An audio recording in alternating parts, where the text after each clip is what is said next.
Hanley Ramirez video. How to crush you curveball.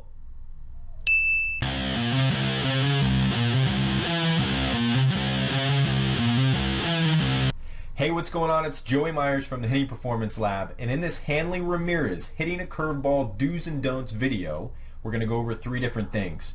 The first thing is why the snapping towel. Number two, we're going to discuss the importance of getting shorter into the fight position. And then number three, we're going to talk about how to train crushing a curveball. But first, why the snapping towel? If you could pick, would you rather have early head movement or later head movement in the swing? This is very critical, the answer to this, when we're talking about the snapping towel concept as it applies to crushing a curveball. Now this is Hanley Ramirez here, and what we're going to see is we're going to see him snapping the towel. Now how do you snap a towel? You throw the end of the towel out. When it reaches its intended target, you snap it back real quick.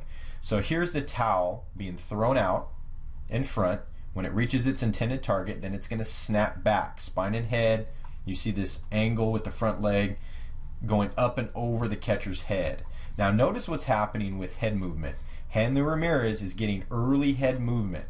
His head's moving forward and it's moving down, but once he goes into his turn, you're going to see his head virtually not move at all. This is the most important part of the swing, to have the head and the eyes as still as possible. Head movement early is okay. Now, one thing that Hanley Ramirez can get a little better at is getting a little shorter into his fight position, which he doesn't do, and this causes him to kind of reach for this lower pitch instead of using his shoulders or getting on plane of the pitch earlier. Now let's see what the importance is of getting shorter into the fight position when it comes to crushing a curveball. What we have here on the left is Hanley Ramirez hitting a home run off of 85-mile-an-hour cutter, and on the right this is a 74-mile-an-hour curveball.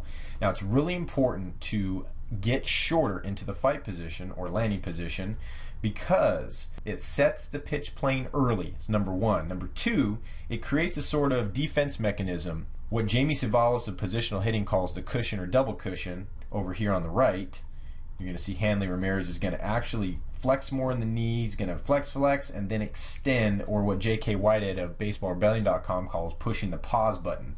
So as Hanley Ramirez gets down to touchdown, you're going to see more flex in the knee over here than you are over here on the cutter. And on the cutter, you're going to see him reach more, which is an inefficient movement. This pitch he hit just inside his front foot. It was a little low, but he took a bad shoulder angle down to that ball, and he didn't flex more, get shorter, and set that pitch plane early. We land tall, we tend to compensate on especially the lower pitches. So let's take a look and see how we can train crushing the curveball. Practice like you play, so you play like you practice. Now this is the main objective when we're talking about training a hitter to crush a curveball or any off-speed pitch for that matter.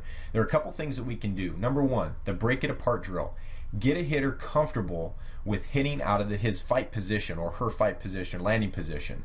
The next thing we can do is the art of variance. Varying a hitter's timing, varying a hitter's plate discipline plan, varying the pitches that a hitter sees during practice.